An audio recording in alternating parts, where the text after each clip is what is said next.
Got it. Dear God, creator of all, we thank you for the opportunity to get together for fellowship, for understanding, for learning, and to have our minds stretched in new directions each week. We're grateful to Bill for bringing his experience to us, and to everyone as they listen and learn and react and challenge his thoughts. In Jesus' name we pray. Amen. Amen. Okay. I think everybody knows Bill. He has his own introduction built into his presentation.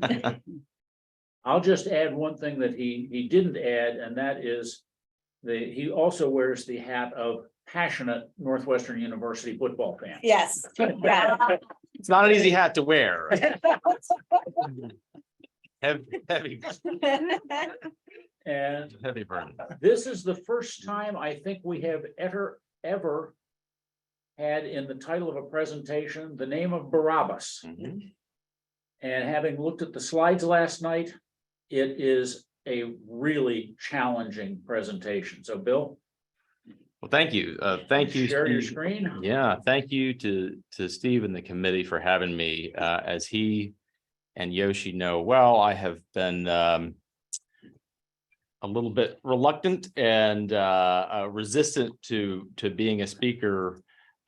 Certainly love the members of this church and of this committee, but have questioned whether I really have these great insights and great messages to share. So this is me doing my best. It'll be a little bit of a subjective first person observation about what it's been like to be both an elected official and a member of this church. So let me start with the disclaimer. Your presenter has no training, formal or informal, in theology or religion. Take any biblical readings or passages or interpretations with a big grain of salt. But in a sense, this is Martin Luther's fault, not mine, because that's really the whole Reformation was empowering lay people to read the Bible and come to their own conclusions. Another disclaimer: your presenter may come across as a bitter and jaded failed politician. And that is because your presenter may in fact be a bitter and jaded failed politician. So it may or may not be the case. Happy to be with you. I'm not bitter about it.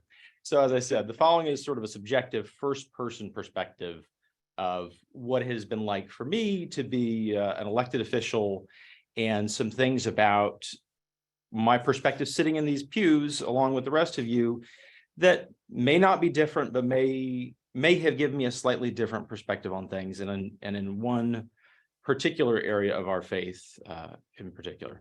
Oh, final disclaimer: any disappointed participants are going to receive a full, no questions asked refund of the fees they paid. Which does not extend to your pledge. No. This is a different way of saying you get what you pay for, members of the adulthood community. All right. So Steve did mention I included a little bit of a bio in here, and it's just to give you a little bit of sense of where some of my perspective comes from. I'm a longtime lawyer, practiced law downtown for decades.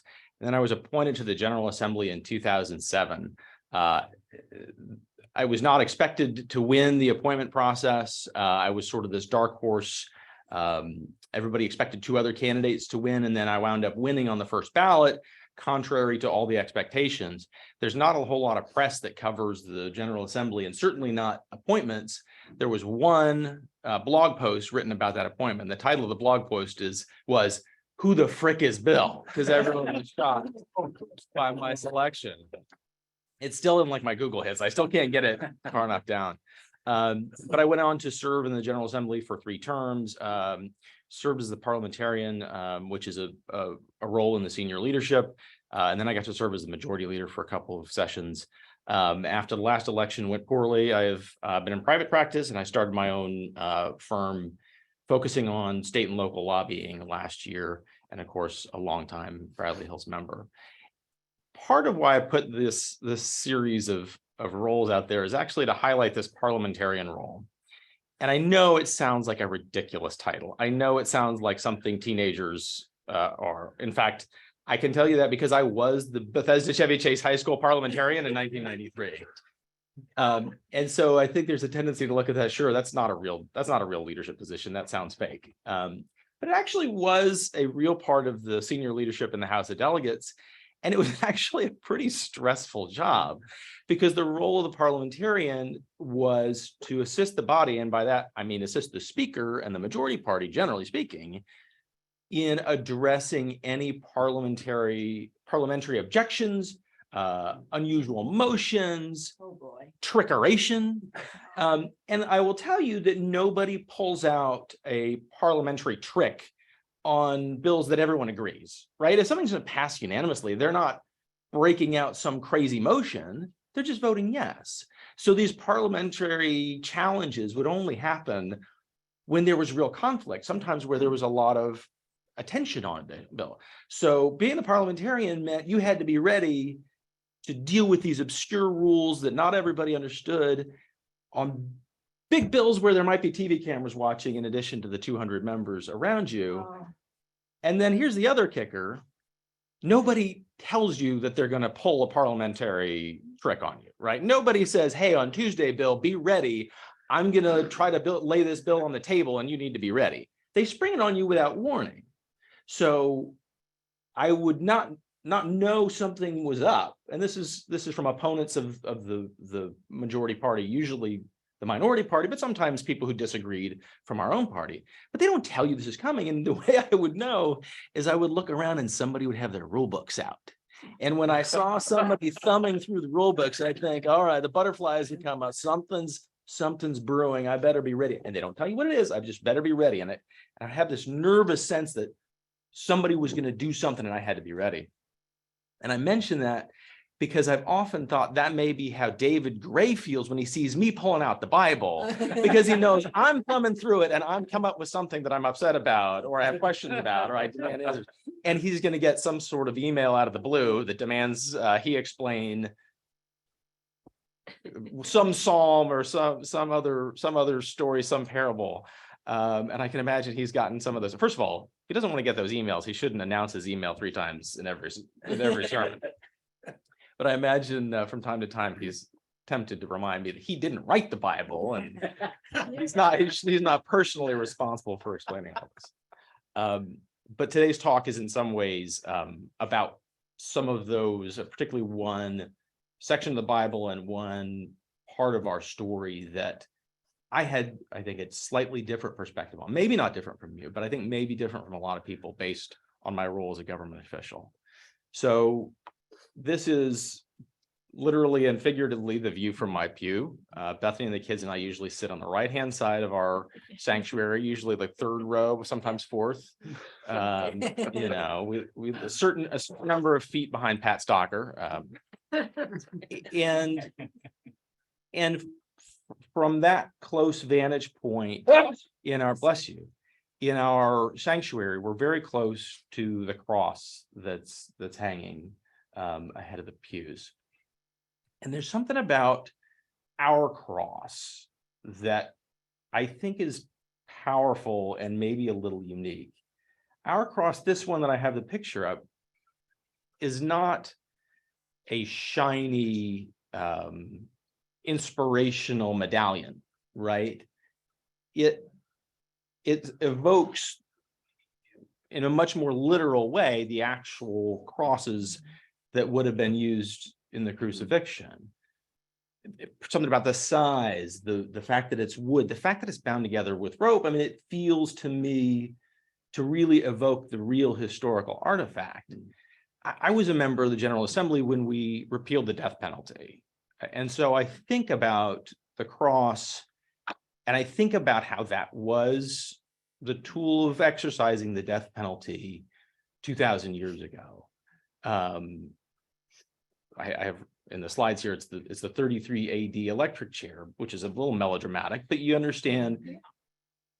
I look at that way, and perhaps having been through some of the debates around the death penalty and given some thought to it, and having been very close to advocates about why we should repeal it and about the fundamental policy decision around the state taking someone's life, it sort of weighs on me. And when I look at the cross, I think of it as being an emblem of the wrongful use of the death penalty and the wrongful use of government state power, the failings that we exercised in that instance, we as a human society, where the state did the wrong thing and put Jesus to death, clearly very wrongfully. And I think partly because I think of the cross and the crucifixion often in terms of my own experience with the death penalty and with the policy around the death penalty. I think of the whole trial of Jesus from the perspective of government and from the perspective of a government decision gone very, very badly. And the more I kind of dive into it, the more I see that this narrative can be instructive of the dynamic between the state and the people, and when it doesn't work well. So if you're thinking about the trial of Jesus, I often think of Pontius Pilate, who is, of course, the key government official in the whole story. We actually believe, based on real archaeological records, we know that Pilate was a real person, was the real governor of this region at that time. So this is not really up for debate, I don't think. This was a real person who really was empowered by the Romans to govern this area. And I think it's important to remember that while this person had military might behind him and had the power of the state, he was also an outsider who was a Roman, who was installed by a distant foreign power, didn't share the local community's ethnic traditions, didn't share their religious traditions, and didn't have his power wasn't rooted in local legitimacy. It was by the sword and by this distant colonial power. So it's sort of, I think, worth remembering there's a little bit of the sense of riding the tiger, right? You have the government official who's got authority, but also probably severely outnumbered and always worried about, decisions they make and how that's going to be perceived locally. In our Western tradition, we treat Pilate as a villain. And that comes up the most for me when I hear the Apostles' Creed, where we say that Jesus suffered under Pontius Pilate, was crucified, died, and buried. And because I so often think of this experience through the eyes of a government official who often has to make decisions that I didn't choose to make, didn't ask to make, but are put upon me, and I have to filter them through what I'm capable of, what do my people want, I often identify with Pilate, and I sometimes chafe at this notion that he's the bad guy in the story. And again, I'm sure David has a lot more perspective to tell me why I'm wrong about that. And then I am so sorry that I have to say this, but we live in a world where I have to say this. I don't want anyone to misconstrue that understanding Pilate's perspective and examining this story and examining how Jesus was crucified anyway, I don't want anyone to in any way take this as endorsing the anti-Semitic views that so often get associated with this story. Yeah. I'm sorry to even say it, but lest anyone think it, I do not believe, I do not endorse, do not condone, and I think it's important that if we're going to talk about this experience, we mention it and reject the anti-Semitism that often comes around with. So forgive me, I just felt like I needed to put that in the slides. So Pilate, you all would know this is in all of the Gospels, right? The priests arrest Jesus, deliver him to Pilate, and Pilate sees really clearly that Jesus is innocent, and he looks to avoid punishment. This is in all of the Gospels. It's pretty consistent. So here's I don't know what translation this. John says in the Gospel according to John, I find no fault in him. And Luke, I find no fault in this man. And this one's kind of interesting to me. In this Gospel, it says that Pilate knew the chief priests had delivered Jesus from envy, which there's often parts of these gospels that are dialogue and so on that don't make sense and are a little foreign to us. And this one I kind of relate to. It says Pilate understands a little bit of what's going on here, right? He sees the internal dynamics and recognizes there's a power structure. The power structure is threatened, and they're trying to get rid of this person that undermines. So is even in the limited, very short passages we have about this, we see that Pilate sees through what's going on and is perceptive about this. And I probably shouldn't even mention this, but it always drives me crazy since I often identify with Pilate, who's been forced with this. When he interrogates Jesus, Jesus doesn't make it easy, right? At least in our translations, he says, "Are you the king of the Jews?" They're telling me you say you're king of the Jews. And Jesus says, "Thou says I'm king of the Jews." I understand there's different translations and that I don't speak fluent Aramaic. I can't speak to really what the scrolls would tell us. But I always, when I think about how Pilate kind of got stuck with this decision, I am often thinking, come on, Jesus, couldn't you have thrown him a bone and like given him a better answer that gets him out of this? That makes sense. But really why I bring this up and where I think it's kind of instructive about our political life more broadly is you have this tension between Pilate, the government official, who's presented with this question, with this dilemma, with this policy action he didn't ask for, and he clearly disagrees with the public, right? Pilate says, this man's innocent. I don't want to punish him. So the local populace demands, alleged crime demands a course of action from him. His independent judgment says he's found no fault. I don't agree with this. And so you have this tension between the government official's perspective on the one hand and what the public is demanding. Pilate tries to release him. The crowds resist that. And it's written different ways in different gospels, but the theme is the same, that Pilate tries to release him. And then according to one gospel, I thought this was kind of interesting. There's a line that the public responded, and I don't know if it's the public or the priest. They say, "Hey, if you release this man, you're no friend of Caesar," who of course is Pilate's boss. Anyone who declares himself a king is a rebel against Caesar. And in a sense, they're threatening, at least the way I interpret this, is a certain threat back to him. Don't think you can release this person. You cannot do what we want, because then you're endorsing a threat against your boss. And let me tell you how that's going to go.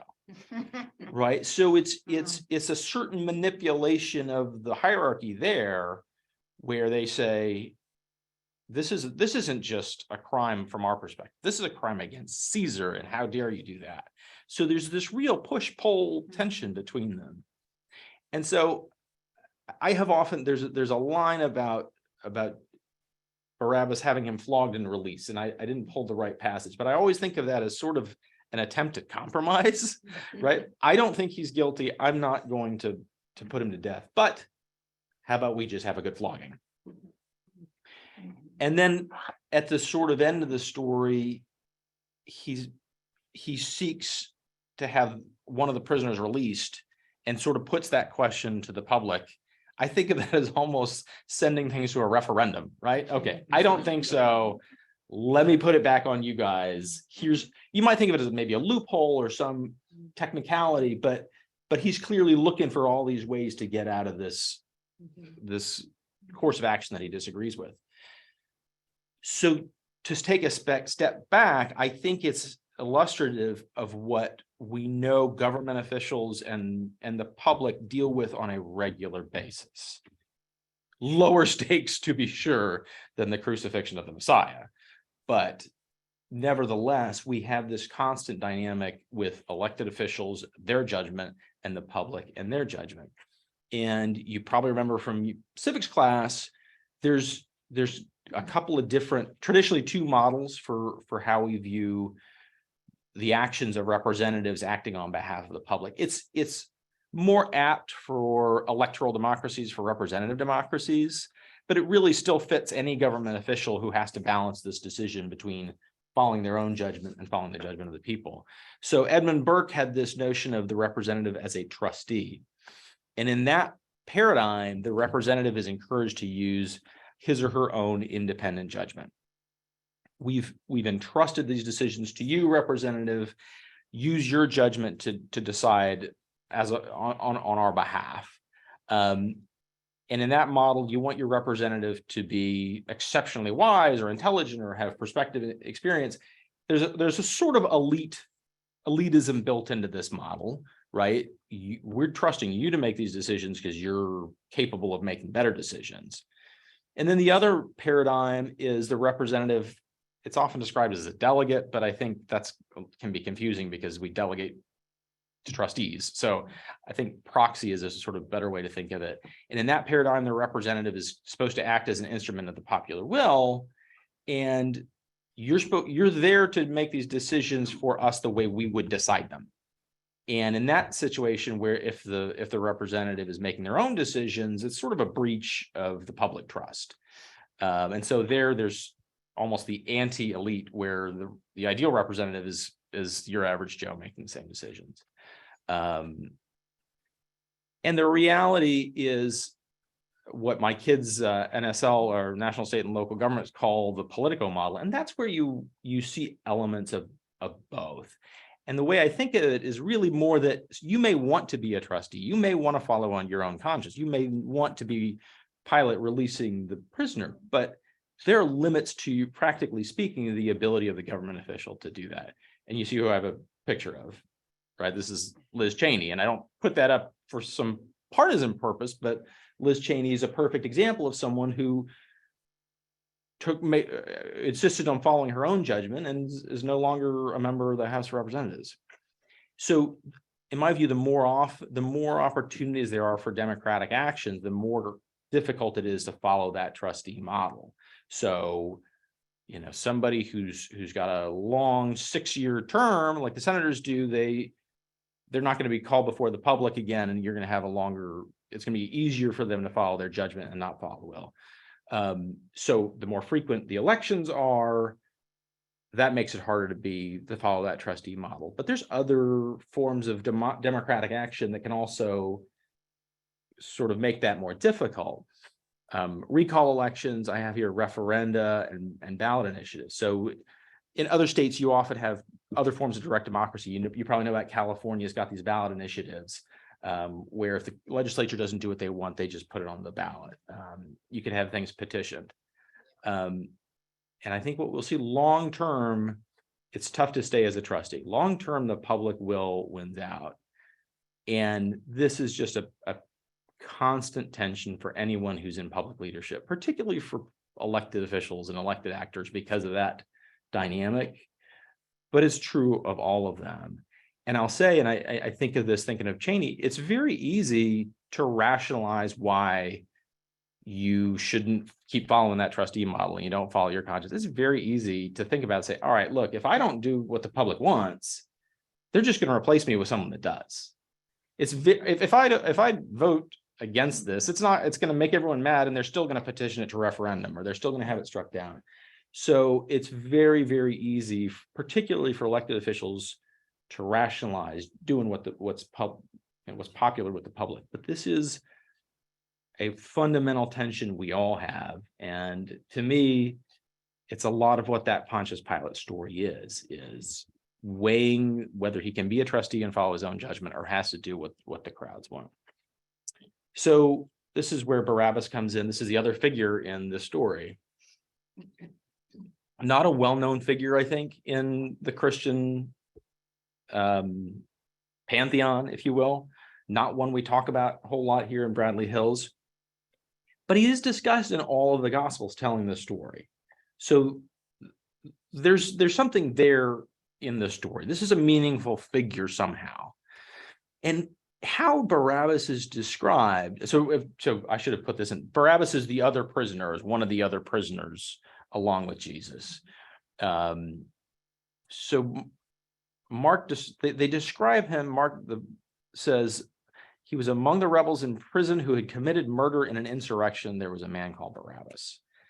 Matthew, he's a notorious prisoner, and John, I will admit I was fishing for the most dramatic translation, but in this translation it says Barabbas was a revolutionary. So I apologize. A lot of times they just call him a robber or a bandit. But there is sort of this theme that he was involved in an insurrection. And I've definitely seen some interpretations that suggest that, maybe Barabbas was a popular heroic figure in having been a part of some uprising, right? Might have some resonance with the crowds and the public as having been an insurgent. So the context was it was customary to release a prisoner on Passover, so Pilate sought to use that as a way of releasing Jesus. And here's the passage: "You have a custom, I should release one man for you at the Passover. You want me to release to you the King of the Jews?" And in fact, the public shouts back, "Not him, release Barabbas." And an interesting passage is the notion that the priests and the elders had persuaded the crowd to do that, that there were sort of influencers working to foment this preference, right? That it wasn't just necessarily what the public thought, but that these folks with an agenda were influencing the public. Anyway, so there's another: "Release to us Barabbas." So the public chooses Barabbas over Jesus. And the passage is, "When Pilate saw he was gaining nothing, but rather a riot was beginning, he washed his hands and says, 'I'm innocent of this man's blood. See to it yourselves.' He released for them Barabbas and delivered him to be crucified." And that's where the decision making ends. And of course, in our faith, one of the big parts of this is Jesus asking God for forgiveness of us, right? "Forgive them, they know not what they do." And I always hear that, and I think of it in the context of this decision. I know it's far more meaningful for us as Christians to be about all kinds of sins and personal sins and so on. But maybe my focus on this process where the government got it wrong, I always hear that, and I think about it, about asking for forgiveness for our public decision making and the elected official who didn't do the right thing. I think of it as him asking for in this moment, the unjust exercise of state power, and for asking for forgiveness for a public that made an ignorant decision and the leadership that didn't stand in the way. Again, this is sort of first person perspective. So what do we take from it? Well, voters are sinners too, right? I mentioned this notion that Barabbas was involved in an insurrection. Maybe he was a charismatic cult figure. Maybe he had some reputation in the public, that maybe the crowds were influenced by influencers who had an agenda. But the public opinion overwhelmed that decision, right? Pilate was worried about a riot. Pilate was convinced to do something he didn't believe in. But all of this should sound familiar, right? Our history is filled with this notion of the public getting things wrong, the public being influenced by either charismatic figures or convinced to do something by influencers. You all know who this is, right? This is Joe McCarthy. Just one example. We know not what we do because, look, choosing Barabbas over Jesus was a poor choice for us as voters, but voters make bad decisions all the time. And I have a couple of favorite ones. Anyone know who the guy is on the bottom? No. With the guy with the straw. Yeah, the guy with the straw. That was Rob Ford, who was the mayor of Toronto, who was on camera smoking crack. And who's the guy in the mugshot? Oh, that's Jim Traficant. If you all don't, do you all know who Jim Traficant was? A congressman from Ohio, who, when he was sheriff of Ohio, he was prosecuted for corruption. And he said, I wasn't taking money from the mob. I was the sheriff running a top secret undercover sting operation on the mob. And he was acquitted and then elected to Congress and was a complete wild man in Congress for decades until he was then again prosecuted for corruption. So at the end, I guess my message here is the fallibility, the flaw of voters, the voters being human is actually a premise. We shouldn't be dismayed in any given moment about voters getting things wrong. Voters get things wrong all the time. Going back to the most critical decision right there of choosing Barabbas. But Steve and Yoshi want me to be positive and upbeat and not tell you about how things are horrible. So here we go. There's good news, and that is that in the biblical story, the crucifixion and the choice of Barabbas is not the end, right? There's forgiveness and redemption, and we call it the good news because we are forgiven and loved. The same, I think, is true for our political sins. Part of that good news is we've been able to build strong institutions, recognizing there are flaws with public decision-making. The US Constitution is literally built with the idea that we have voters that are going to get things wrong, and we need to balance structures built to make better decisions with structures to make sure they're legitimate decisions because they come from the public will. The framers recognize the public is needed to make decisions to be legitimate and government to be sustainable, but we also need to insulate our decisions from mob decisions, right? Because mobs don't make good decisions. The framework's changed over time. We've empowered more people, but the institutions have been durable. And there's a lot of examples, and I'm sure we could talk about it at much greater length. And I don't have quotes from the Federalists, but you have just an example of, we have directly elected House members, and we had senators chosen by state legislatures, right? To have one House that was really responsive to the people and one that was more insulated. 2-year House terms, responsive to the people. 6-year Senate terms, less responsive. President was selected by the voters, but we have this electoral college to stand in the way. So it's really, we have built institutions meant to respond to this flaw. And those institutions have lasted and have proven durable and are surviving today the threats that I think bother a lot of folks. And then politically, we as voters, we as the people are getting better too, right? As many things as we have done wrong as a society, we're building a more inclusive, more empowering, healthy society, thanks in part to those institutions. And I guess I wanted to try to send this note. In any given moment, there's things that we regret. There's decisions we regret. There's just elections that we think are abhorrent. That happens.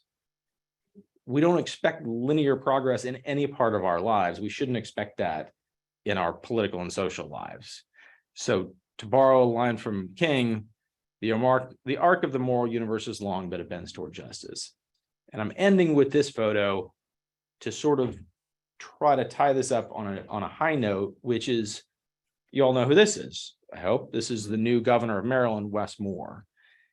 Third Black person elected governor anywhere in this country. Elected Black governor of a slave state.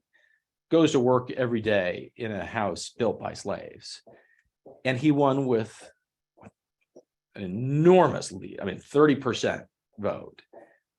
And his lieutenant governor is a woman and an immigrant and a person of color as well. So when you feel despondent about the decisions that happen in any given moment, recognize that we're coming a long way and there's reason for hope. And sometimes democracy is a meritocracy, and sometimes the voters make good decisions as well. So with that, I'm happy to take questions or recriminations or corrections. Unshare your screen so that we can see. Yes, sir. The questions online. Okay. Did I do that? Yes. Great. Can I ask a question? Mhm.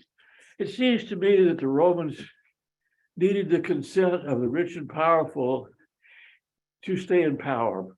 Your centurions and all your soldiers can't keep the peace because they're greatly outnumbered. But if the rich and the powerful, part of the Sadducees, the people who ran the Jewish temple, they're the ones that really resented this threat to their power, Jesus.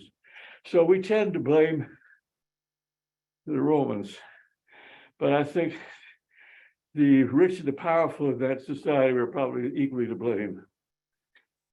Yeah, it's certainly the dynamic of government officials having to balance their own authority versus the public is also influenced by oligarchies and the strong, media influencers and wealth and so on. That is definitely part of the dynamic in any government or any situation. You see that in democracies where there are influential figures that may have a different perspective from voters, but you also see that in governments that are less democratic.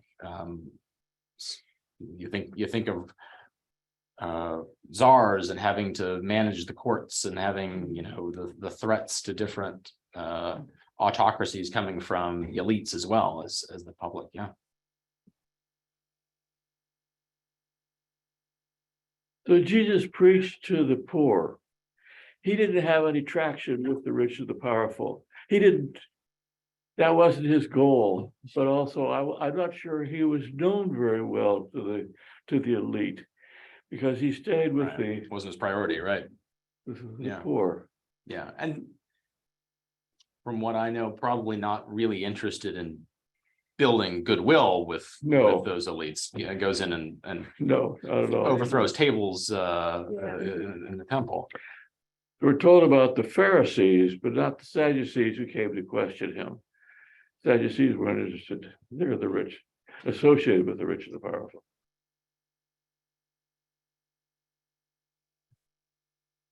It's like Andrew has a.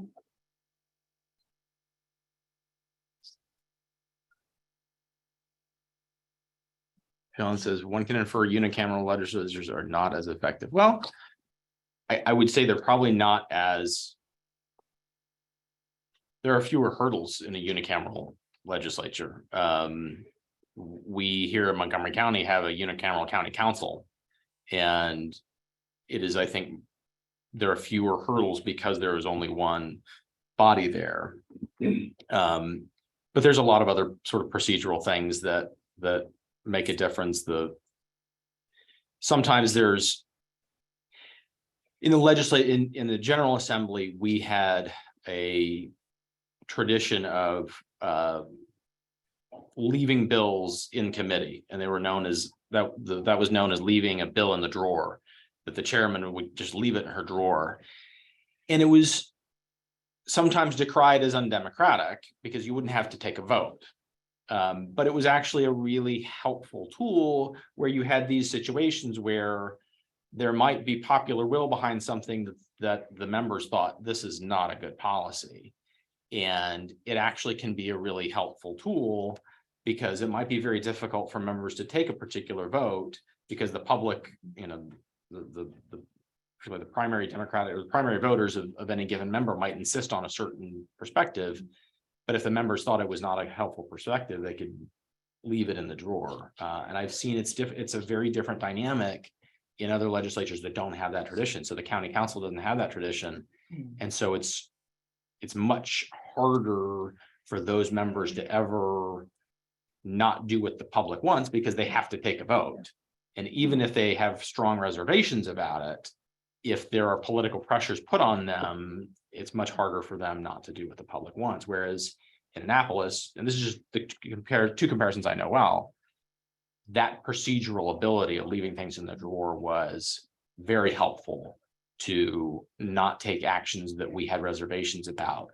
And sometimes there's things you have reservations about, and it's very hard to communicate that more broadly. Public consumption doesn't do nuance well.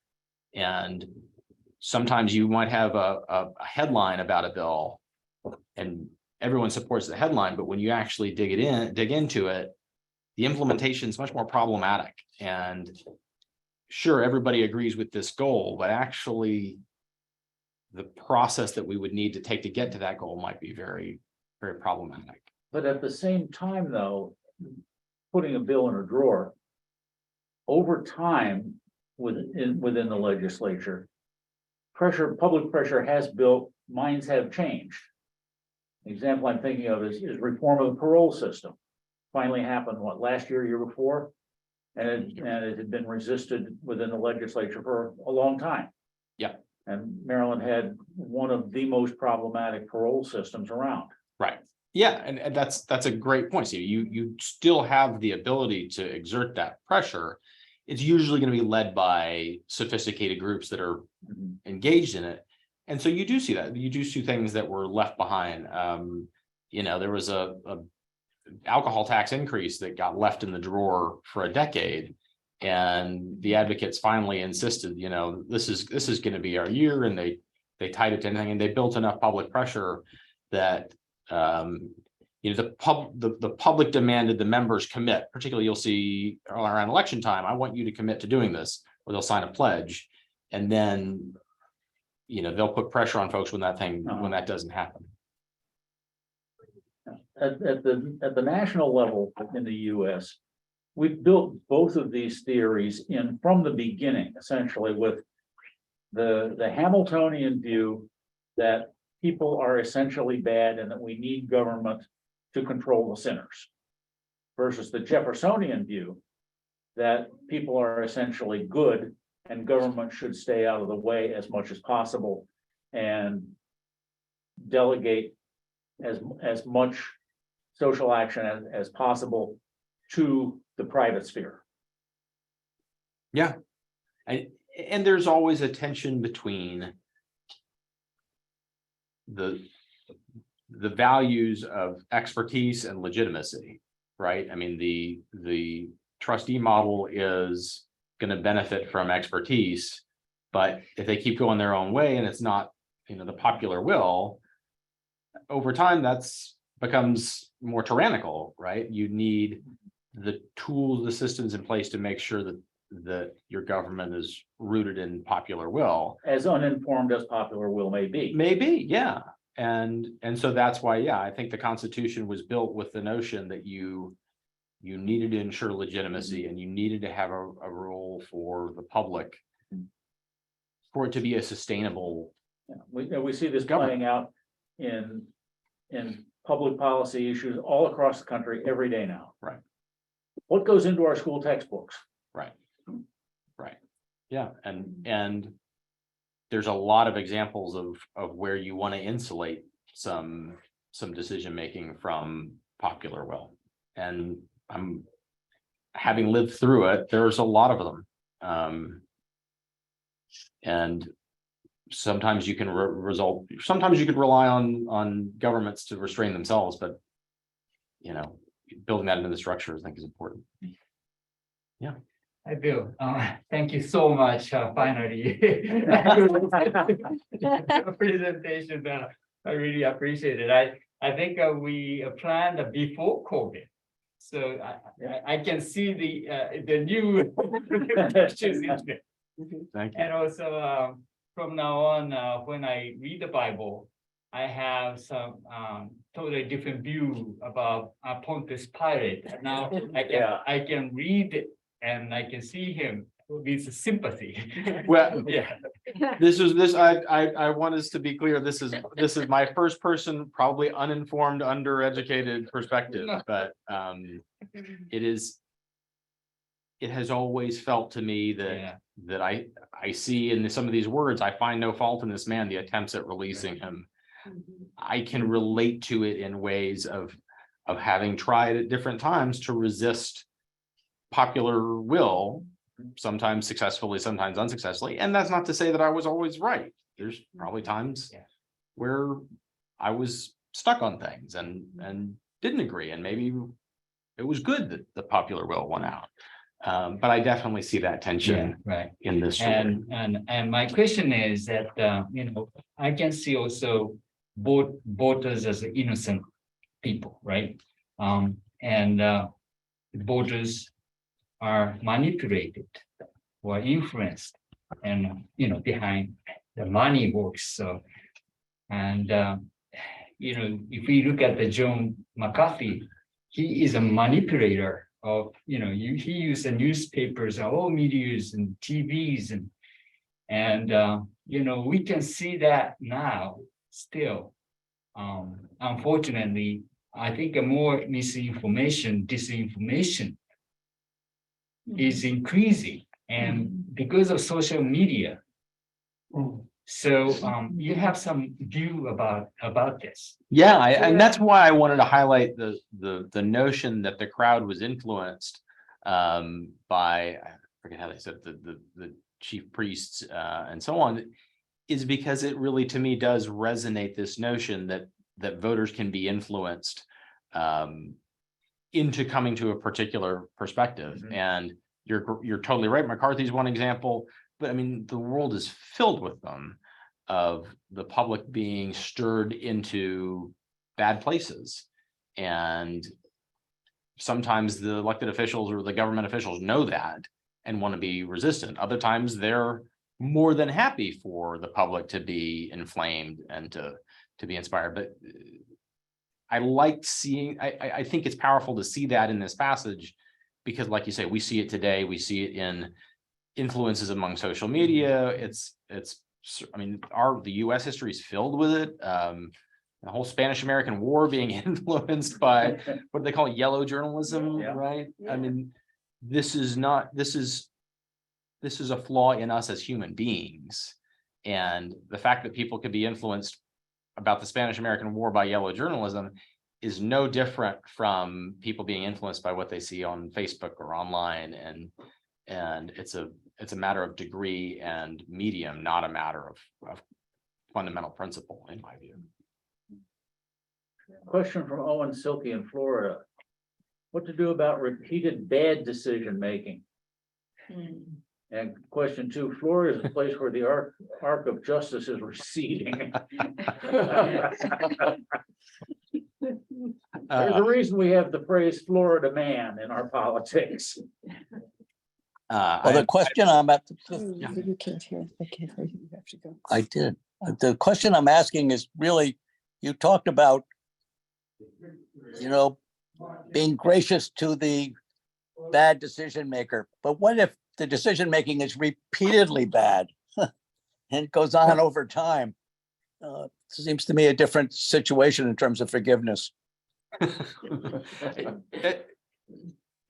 I don't have any unique insight on that. I don't think. I was trying to end in an upbeat note by talking about the sort of that long march toward a better place. And I do think there's reason to think of that. Governor Moore started his inaugural day. If any of you watch this closely, he started it in Annapolis down by the harbor at the location of what had been a notorious slave market, and then walked up to the steps of the Capitol built by slaves and became the state's first Black governor. And so I am trying to, I guess, to me, I'm consoled by the idea that there is a long arc toward a more inclusive and more just society, but in any given dynamic, it may not feel that way in any given term, in any given country, in Florida for sure. It may not always feel that way. I don't have anything better to offer than. It just seems to be working better in the north than in the south. Well, I will say that in Florida, he's also got the will of the people behind his decisions. So it's an uncomfortable place to live if you have different viewpoints than his, but he does have support. There's no question about that. And it's the danger then where the executive joins the rabble and you have both moving in that direction. Oh yeah, that's when, we as a country, we had different structures built in for some of that. That's why they insisted on having a Bill of Rights, was to warn against situations where there would be a tyranny of majority that are met with allies in pulling the levers of government, right? That's the whole concept for a Bill of Rights, is to say there are certain things that you're not going to be able to do to us, regardless of how popular that action may be. Question from Evelyn Webster Ofong. Those of you who are regular attendees will recognize Reverend Ofong as a speaker a few months ago who talked about empathic listening. She has found her second mountain as a pastor, and she's specifically developed strategies for pastors to listen to all sides in divided congregations.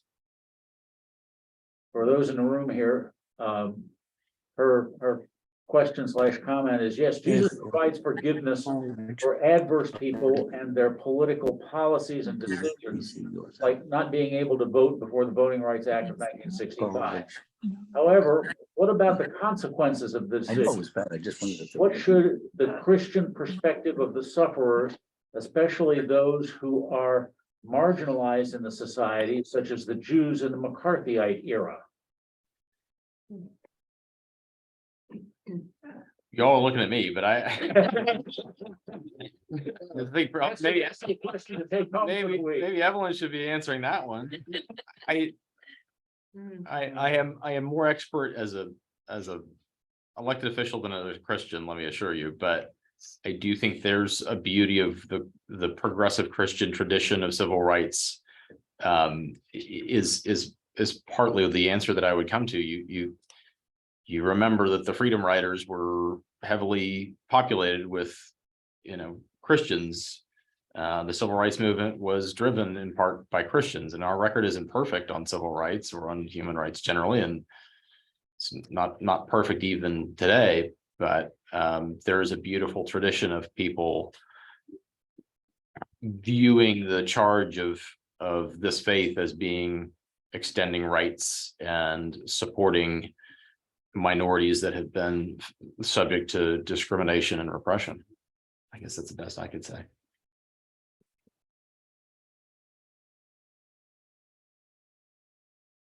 Other questions? Thank you. Thank you, Bill. Thank you. We've waited almost 4 years for this presentation. Well, I Bill was scheduled to present during that period of a few weeks between the end of live adult ed and our discovery of the wonderfulness of Zoom. And a lot of stuff happened to the Frick family during that time. Yes. period. So we're delighted that we've finally been able to bring Bill back, and this is really one of the most thought-provoking presentations we have had. We're really grateful, and I noticed that David was on here early, but he left earlier than he usually has to. I don't know whether it was because he was so awed by the intellectual. Probably. He may be thinking, oh, Bill's probably sent me an email last night, actually. But I hope this is not the last time we visit this concept. There's a lot here to think about, and I think it deserves a bigger audience as well. Yeah. We'll be looking at next week at the governed and churches from a little bit different perspective. That's through some very interesting public polling. How have churches responded to the pandemic? And specifically, how have they used technology? Courtney Shea is a member of Bradley Hills, and she works for the Pew Research Center and has been involved in a very large study of churches' responses to the pandemic. And I have not seen what the results of that are, but it looks like a fascinating topic. Yeah. So join us, same time, same Zoom channel, Sunday morning next week. Thank you all for attending. Thank you. Thank Have a you. good weekend. Thank you. Bill, it's interesting to me that Jesus had no rights because he was not a Roman